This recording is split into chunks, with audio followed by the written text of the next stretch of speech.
نحمده ونصلي ونسلم على رسوله الكريم أما بعد قال النبي صلى الله عليه وسلم من تشبه بقوم فهو منه أو كما قال عليه الصلاة والسلام۔ بزرگان محترم، عزیزان گرامی، گزشتہ جمعہ اس موضوع اور عنوان پر بیان ہوا تھا طلب العلم فریضۃ علی کل مسلم۔ ہر مسلمان کو علم دین کا حاصل کرنا فرض ہے۔ کتنا علم دین حاصل کرنا ہر مسلمان کے لیے ضروری ہے؟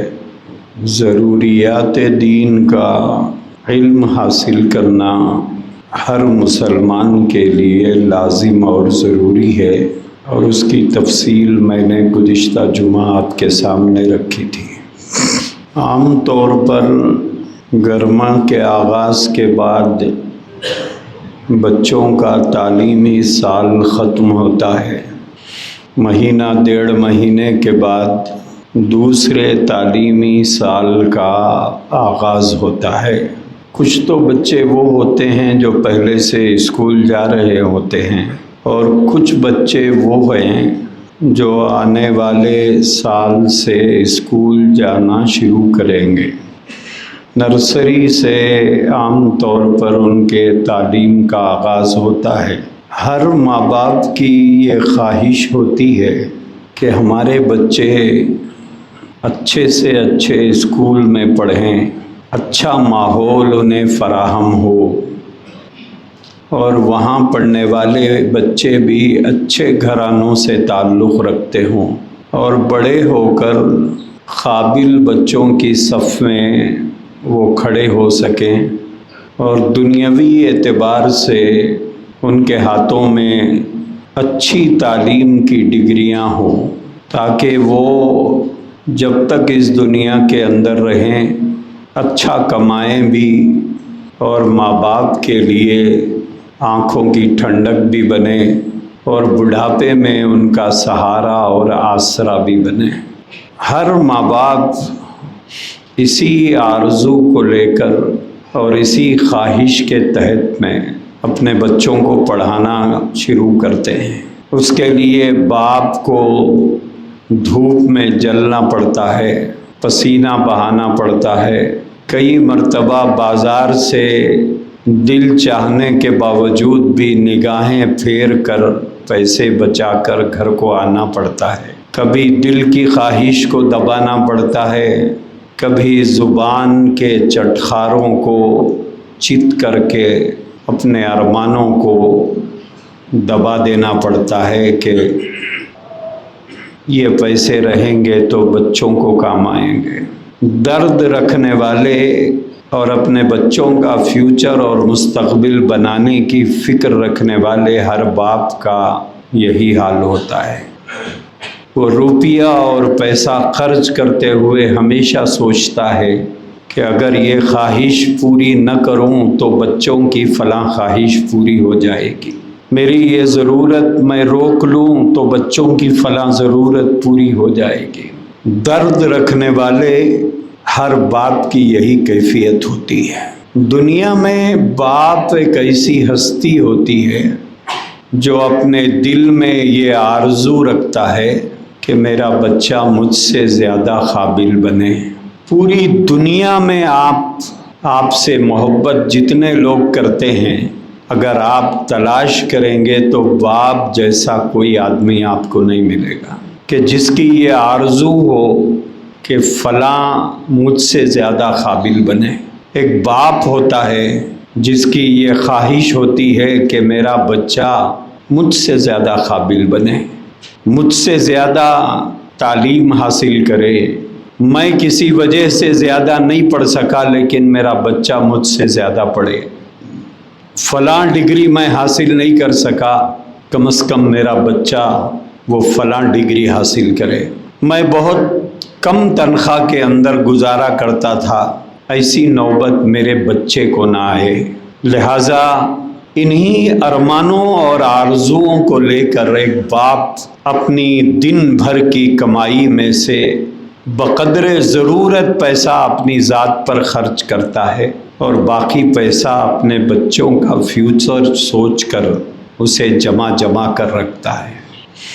ہر باپ یہی آرزو لے کر محنت کرتا ہے، کسی وجہ سے میں ترقی نہیں کر سکا لیکن میرے بچے ان مشکلات کا سامنا نہ کریں جو مشکلات آج میں فیس کر رہا ہوں، ایسے مشکلات میرے بچوں پر نہ آئیں۔ یہی وجہ ہوتی ہے کہ ہر باپ جب اپنے بچوں کو کسی اسکول میں شریک کرنے کے بارے میں سوچتا ہے تو ماں اور باپ دونوں مل کر سوچتے ہیں کہ کون سے اسکول میں اس کو پڑھانا بہتر ہے، بھلے چاہے کمائی کا ایک بڑا حصہ ان کی فیس کی ادا کرنے میں لگ جائے۔ اس کے لیے ماں باپ در در پھر کر اپنے بچوں کے لیے اپنی سوچ کے مطابق کسی ایک اچھے اسکول کا انتخاب کرتے ہیں اور بچے کو لے جا کر وہاں شریک کرتے ہیں یا بچی کو لے جا کر وہاں شریک کرتے ہیں۔ ماں چولہے میں جلتی ہے، اس کا پسینہ چولہے میں بہتا ہے، اور باپ دھوپ کی تمازت اور شدت کو سہتا ہے۔ ماں چولہے میں تکلیف اٹھاتی ہے اور باپ بازاروں میں دھکے کھاتے پھرتا ہے، تب جا کر یہ اولاد بڑی ہوتی ہے۔ اولاد ایسے ہی نہیں بڑی ہوتی ہے۔ ماں کا پسینہ چولہے میں بہتا ہے، باپ کا پسینہ بازار میں بہتا ہے، تب جا کر یہ اولاد بڑی ہوتی ہے۔ کبھی ماں اپنے آرزوؤں کی قربانی دیتی ہے، کبھی باپ اپنے ارمانوں کو کچل دیتا ہے، تب جا کر یہ اولاد بڑی ہوتی ہے۔ کبھی باپ اپنی آرزوؤں اور خواہشات کو اپنے پیروں تلے دبا دیتا ہے، کبھی ماں عید کو پرانے کپڑے پہن لیتی ہے، تب جا کر یہ بچے بڑے ہوتے ہیں۔ بچے ایسے ہی نہیں بڑے ہوتے۔ بچے سمجھتے ہیں کہ ہم پل گئے ہیں، پل نہیں گئے ہو، تمہیں پالا گیا ہے۔ پل جانے میں اور پالنے میں بہت بڑا فرق ہوتا ہے۔ پل جانا اور چیز ہے، پالنا اور چیز ہوتا ہے۔ مجھے جو بات عرض کرنی ہے وہ یہ ہے کہ ان ارمانوں اور آرزوؤں کے ساتھ ہر ماں باپ اپنے بچے کو اسکول میں شریک کرتے ہیں کہ ہمارے بچے قابل بنیں، اعلیٰ تعلیم کی ڈگریاں ان کے ہاتھوں میں ہو اور ان مشکلات کا سامنا ہمیں کرنا نہ پڑے جو مشکلات آج ہم اٹھا رہے ہیں، اور جن تکلیفوں سے گھر میں چولہا جل رہا ہے ایسی تکلیفوں کا سامنا کل ہماری اولاد کو نہ کرنا پڑے۔ انہی آرزوؤں اور تمناؤں اور خواہشات کے ساتھ ہر ماں اور ہر باپ اپنے بچے کو اسکول میں شریک کرتا ہے۔ چھوڑ دیجئے، لائٹ چلے گئی ہے، وہ لوگ جا رہے ہیں، آپ لوگ ادھر متوجہ رہیے۔ بڑی محنتوں کے بعد، بڑی کوششوں کے بعد، بڑی صبر آزما کیفیت سے گزرنے کے بعد ایک بچہ اپنے ہاتھ میں ڈگری لے کر آتا ہے۔ آج کے دور میں تو ایک بیٹا قابل بننے تک باپ کو کوئی 20-22 سال تک انتظار کرنا پڑتا ہے، تب جا کر اس کے ہاتھوں میں ایک ڈگری آتی ہے۔ وہ کچھ کمانے کے قابل ہوتا ہے، چاہے وہ ملک میں رہ کر کماتا ہو یا کسی دوسرے دیار غیر میں دوسرے ملک میں جا کر کماتا ہو۔ لیکن دیکھنے میں اکثر یہ آتا ہے کہ جن آرزوؤں اور تمناؤں کو پیش نظر رکھ کر ماں باپ نے تکلیف اٹھا کر محنت اور مشقت کر کے اولاد کو قابل بنایا تھا، اب اس اولاد کو ماں باپ ایک بوجھ لگنے لگتے ہیں۔ ان کا بڑھاپا اور ان کی ضعیفی اور ان کی پیرانہ سالی ایک بوجھ اولاد کو محسوس ہونے لگتی ہے۔ جو کچھ سرمایہ باپ نے کمایا تھا وہ تو اولاد کو قابل بنانے میں، ان کا گھر بسانے میں، ان کی بیٹیوں کے ہاتھ پیلے کرنے اور ان کے نکاح اور شادی کے نام پر خرچ ہو گیا۔ باپ بوڑھا ہو گیا، اب اس کے بازوؤں میں طاقت باقی نہ رہی، اب وہ کمانے کے قابل بھی نہیں رہا، آمدنی کے ذرائع بھی ختم ہو گئے، صحت بھی ساتھ چھوڑ گئی۔ سوچا تھا کہ میرے بچے میرے لیے بڑھاپے کی لاٹھی بنیں گے، بڑھاپے کا سہارا بنیں گے، بڑھاپے میں میرے لیے آسرا بنیں گے، بڑھاپے میں میرے لیے امید کی ایک کرن ہوگی۔ بچے پڑھ تو لیے ہیں، ان کے اندر قابلیت بھی آ گئی، زندگی کی کمائی ان کے پیچھے لگا کر انہیں قابل تو بنا دیا، ان کے ہاتھوں میں ڈگریاں تو آ گئی، ان کے پاس کسی جگہ کا اقامہ، کسی جگہ کا پی آر، کسی جگہ کا گرین کارڈ یا کسی جگہ کی سٹیزن شپ انہیں مل گئی، لیکن ان کے سینے ماں باپ کے بڑھاپے کے درد سے خالی ہو گئے۔ بڑھاپے میں ماں باپ کو اولاد سے جو امیدیں تھی وہ امیدیں کافور ہو گئی۔ اب بڑھاپے میں ماں باپ کہتے پھرتے ہیں کہ میں نے ایسا نہیں سوچا تھا کہ میرے بچے میرے ساتھ ایسا کریں گے، میں تو یہ سوچا تھا، میں تو وہ سوچا تھا، میں تو ایسا ہوگا سوچا تھا، میں تو ویسا ہوگا سوچا تھا۔ لیکن بڑھاپے میں ہمارے بچوں نے ہم دونوں کو تنہا چھوڑ دیا۔ ضعیفی میں ہمارے بچوں نے ہم کو ضعیفی کے حوالے کر دیا۔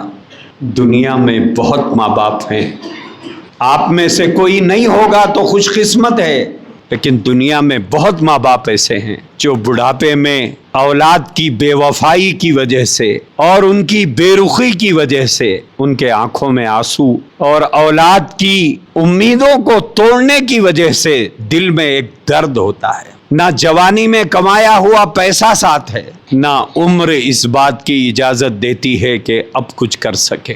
ہاتھ پیر کی طاقت چھن گئی، آنکھوں میں دیکھنے کی وہ چمک باقی نہیں ہے۔ کسی کی بات بھی سننا ہو تو 2-3 بار بولنا پڑتا ہے، تب جا کے بات سمجھ میں آتی ہے۔ یہاں میں جو بات کی طرف آپ کو توجہ دلانا چاہتا ہوں وہ یہ ہے، اپنے بچوں کے لیے ضرور اچھے اسکول کا انتخاب کرو، اچھے سے اچھے اسکول میں پڑھاؤ، یہ کوئی منع نہیں ہے، لیکن اپنے بچوں کو ایسے اسکول میں مت پڑھاؤ جو بڑھاپے میں آپ کے لیے خصائی بن کر وہ کھڑے ہو جائیں۔ ایسے اسکولز جو بظاہر دیکھنے میں بڑے مشہور ہیں، میں نام گرانا نہیں چاہتا، نام ہے، چرچا ہے، اور لوگوں کے درمیان ہم بڑے فخر سے بولتے ہیں کہ ہماری بیٹی فلاں اسکول میں پڑھتی ہے، ہمارا بیٹا فلاں اسکول میں پڑھتا ہے، سالانہ ہم اتنی فیس پے کرتے ہیں۔ ضرور پے کریے، ضرور پڑھائیے، لیکن 2 باتوں کا خیال رکھیے، 2 باتوں کا خیال رکھیے۔ پہلی بات، آپ کو اگر صرف اولاد کے لیے اچھی ڈگریاں چاہیے اور بڑھاپے میں اولاد نہیں چاہیے، صرف اولاد کے لیے ڈگریاں چاہیے یا کہیں کا پی آر چاہیے یا کہیں کی سٹیزن شپ چاہیے، لیکن بڑھاپے میں اولاد نہیں چاہیے، تو آپ کو اختیار ہے کہ آپ اپنے بچے کو جہاں چاہے پڑھائیں۔ کیوں؟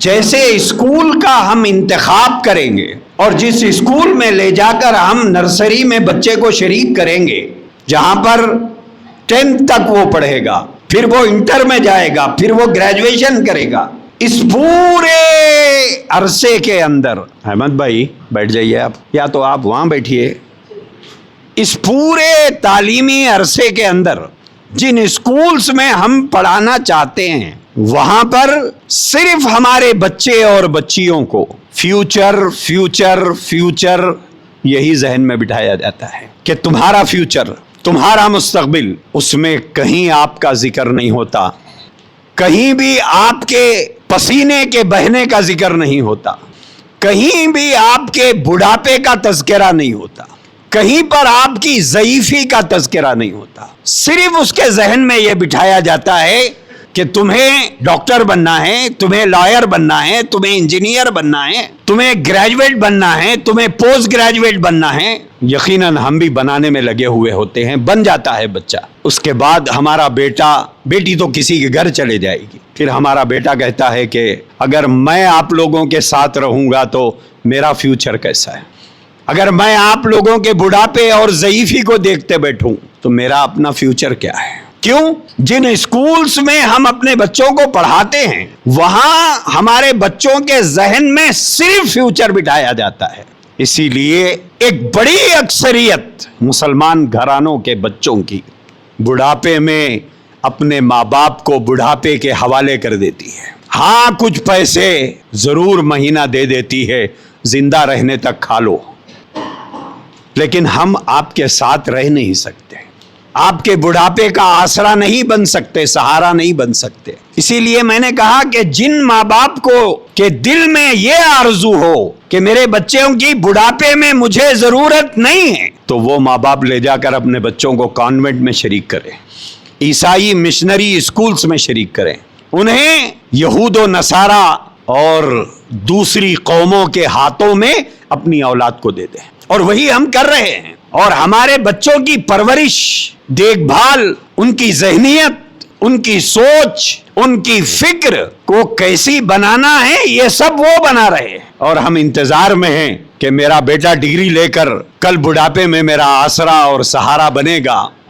ہاں ضرور سہارا بنے گا۔ اب ملک کے کونے کونوں سے ایسی خبریں بھی آ رہی ہیں کہ یہ پڑھے لکھے دین سے ناواقف جاہل اولاد اپنے ماں باپ کو اولڈ ایج ہوم کے حوالے کر رہی ہے، اور بوڑھے ماں باپ اولڈ ایج ہوموں میں بلکتے ہوئے اپنی موت کا انتظار کر رہے ہیں۔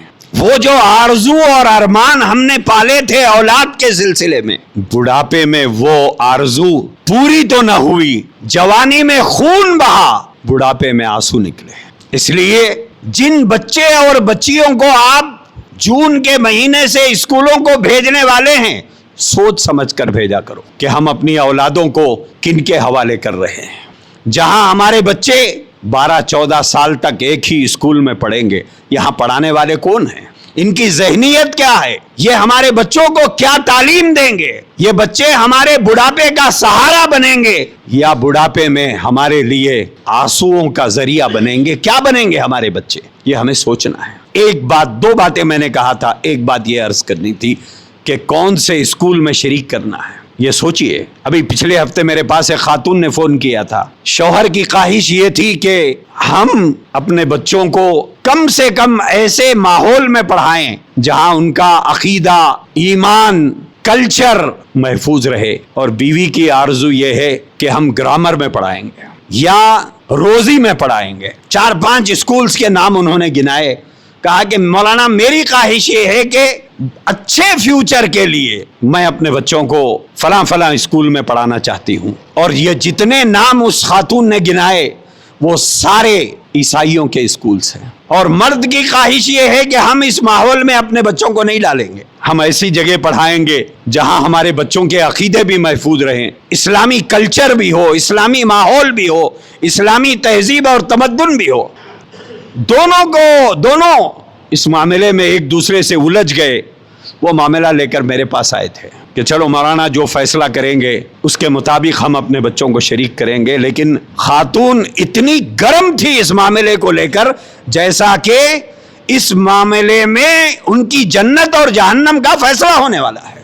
ایک منٹ کے لیے کسی مسلم مینجمنٹ اسکول میں پڑھانے کے لیے وہ تیار نہیں ہے۔ پھر میں نے ان کو کئی مثالیں دی، روتے بلکتے ترستے تڑپتے ماں باپ کے حالات سنائے۔ بھائی تمہارا شوہر پڑھانے تیار ہے، کیا تمہیں یہ گوارا ہے کہ تمہاری بیٹی 10th کلاس تک اسکرٹ پہن کر جائے، نیم برہنہ آدھی ننگی ہو کر جائے؟ اب کوئی بات نہیں، ہم کو سے حیادار ہیں۔ بے غیرت باپ یہ بھی کہتا ہے اذا فاتک الحیاء فافعل ما شئت۔ اللہ کے نبی نے فرمایا جب تمہاری حیا ختم ہو جائے جو چاہے کر لو۔ آج بھی ہم بازاروں میں کتنے ماں باپ ہیں جو لوگوں کی نگاہوں کو گنہگار بناتے ہیں۔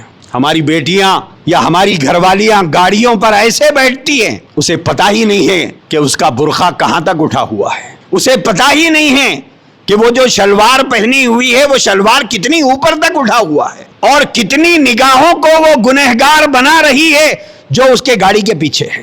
حیا نام کی چیز نہ مرد میں رہی نہ عورت میں رہی۔ لیکن یہ یاد رکھنا، پڑھانا منع نہیں ہے، آپ پڑھائیے، لیکن یہ سوچ کر پڑھائیے، ایسے اسکول کا انتخاب کریے کہ کل بڑھاپے میں یہ بچہ میرا آسرا بن کر کھڑے ہوگا کہ نہیں ہوگا، سہارا بنے گا یا نہیں بنے گا۔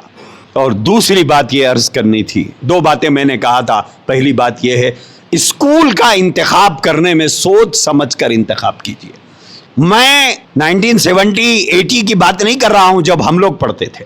آج کل، پہلے تو پرائیویٹ اسکولز بہت کم ہوتے تھے، میں خود گورنمنٹ اسکول کا پڑھا ہوا ہوں۔ یہاں بیٹھے ہوئے کئی لوگ ہوں گے جو گورنمنٹ اسکولوں کے پڑھے ہوئے ہیں. اس زمانے میں کانوینٹ نہیں تھے, بڑی مشکل سے ایک گاؤں میں 2-4 اسکولز ہوتے تھے, اور آج کل ہر محلے میں 2-4 پرائیویٹ اسکولز ہیں. اچھی تعلیم آج کل ہر اسکول میں ہے.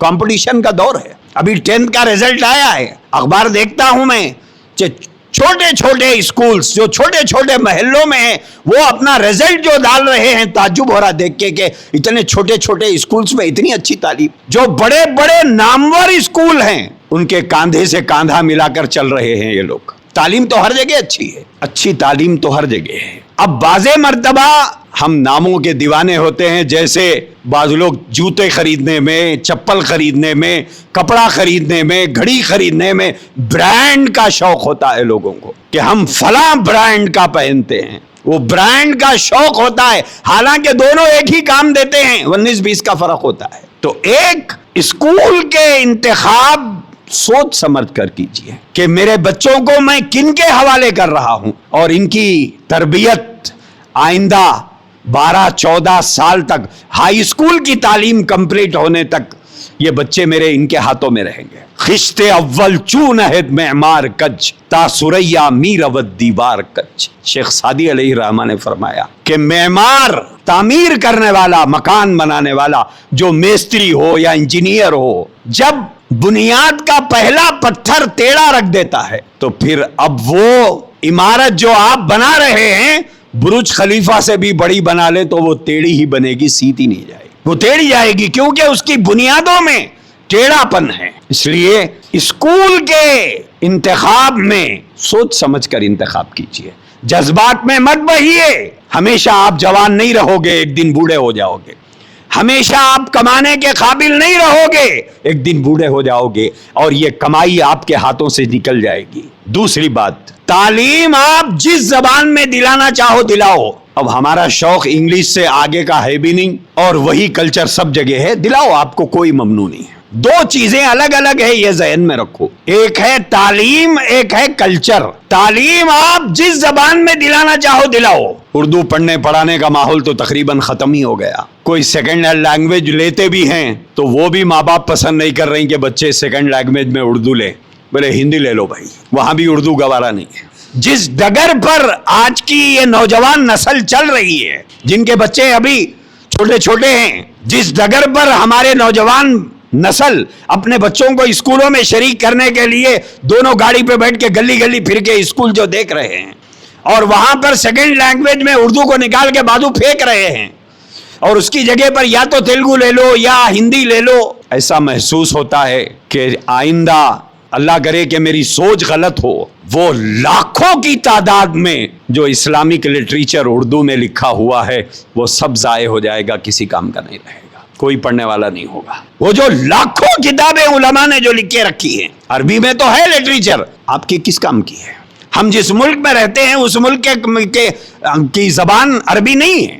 دوسرا سب سے بڑا اسلامی لٹریچر اردو کے اندر ہے, اور وہ ہماری اولاد پڑھنا جانتی ہی نہیں. ہم ہی نہیں جانتے, ہماری اولاد کیا جانتی ہے؟ ہمارے ماں باپ بھی یہی آرزو میں جیتے رہے کہ بیٹا ہمارا فلاں پڑھ لیا. اب ہم اپنی اولاد کے لیے بھی وہی آرزو پال رہے ہیں. تو ایک ہے لینگویج, آپ جس لینگویج میں پڑھانا چاہے پڑھائیے, لیکن کلچر کے معاملے میں چاہے آپ کسی بھی اسکول میں پڑھائے ہوں, کسی بھی اسکول میں پڑھائیے, لیکن جہاں تک کلچر کا تعلق ہے, کلچر کے معاملے میں اسلام کمپرومائز کا قائل نہیں. تعلیم میں اجازت ہے, ٹھیک ہے, جہاں تک کلچر ہے, کلچر میں اسلام میں گنجائش نہیں. کلچر سے اسلام کمپرومائز کرنے کا قائل نہیں ہے, اس کی گنجائش نہیں. تو جس اسکول میں آپ اپنے بیٹے یا بیٹی کو بھیج رہے ہیں وہاں کا ڈریس دیکھیے کہ وہاں کا ڈریس کیا ہے, اور وہاں جو اسمبلی ہوتی ہے اس میں کیا پڑھایا جاتا ہے. کیا وہاں وندے ماترم پڑھایا جاتا ہے, یا وہاں پر کرسچنوں کی جانب سے کچھ شرکیہ اور کفریہ چیزیں پڑھائی جاتی ہیں؟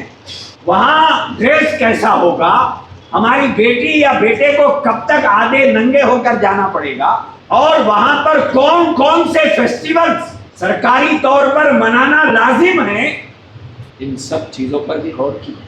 کہیں ایسا نہ ہو کہ آپ کا بیٹا آدھا یہودی بن کر, آدھا نصرانی اور عیسائی بن کر آپ کی بیٹی کی ذہنیت آوارہ بن کر، آوارہ ذہنیت کی شکار ہو کر وہ ہائی اسکول پاس کر کے. یہی وجہ ہے کہ آج ہماری نوجوان جو نسل ہے، اسلام سے ان کا صرف فارمالٹی کا رشتہ ہے اور کچھ. برائے نام یہاں بیٹھے ہوئے جو نوجوان ہیں، میں ان سے پوچھنا چاہتا ہوں، گزشتہ جمعہ سے آج جمعہ تک آپ نے کتنی نمازیں پڑھی؟ میں آپ سے پوچھتا ہوں کتنی نمازیں ہوئی یہ ہفتے میں؟ آپ کتنے کاموں میں رسول اللہ صلی اللہ علیہ وسلم کا طریقہ آپ کے پاس پریارٹی کے طور پر تھا، پیش نظر تھا آپ کا اور آپ کے گھر والوں کا؟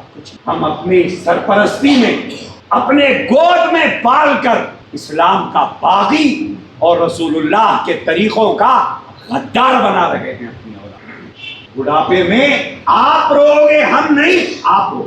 آئے دن سوشل میڈیا کے ذریعے سے پتا چلتا ہے مسلمانوں کی بیٹیاں کس کس کے ساتھ بھاگ رہی ہیں، کیسے کیسے پوسٹ فیس بک پر ہم دیکھ رہے ہیں. مسلمان بیٹیوں برقع پہنی ہوئی، لینگویج سے پتا چلتا ہے کہ نہیں یہ کوئی غیر مسلم لڑکی نہیں ہے جو برقع پہنی ہے، ان کا لب و لہجہ بتاتا ہے کہ یہ مسلمان. ایک لڑکی فیس بک پر آ کر لڑکوں سے پوچھتی ہے کہ اگر میں ایک دن کے لیے آپ کے لیے مل جاؤں تو آپ میرے ساتھ کون سا گیم کھیلنا؟ ایسی بیٹیاں مرنے کے بعد پیدا ہونے کے بعد مری کیوں؟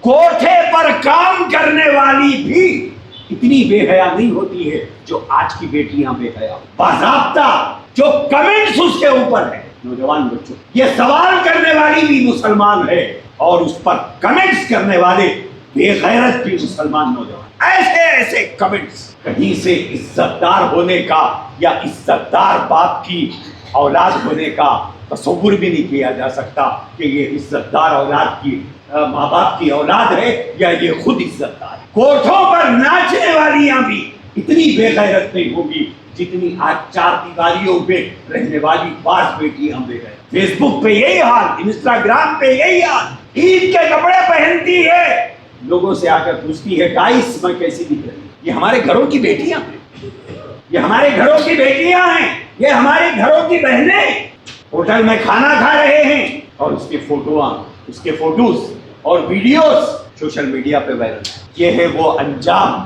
اس لیے دوسری بات جو عرض کرنا ہے وہ یہ کرنا ہے کہ جس اسکول میں آپ شریک کرو گے وہاں کا کلچر دیکھو، کیا کلچر ہے، کیسا کلچر ہے.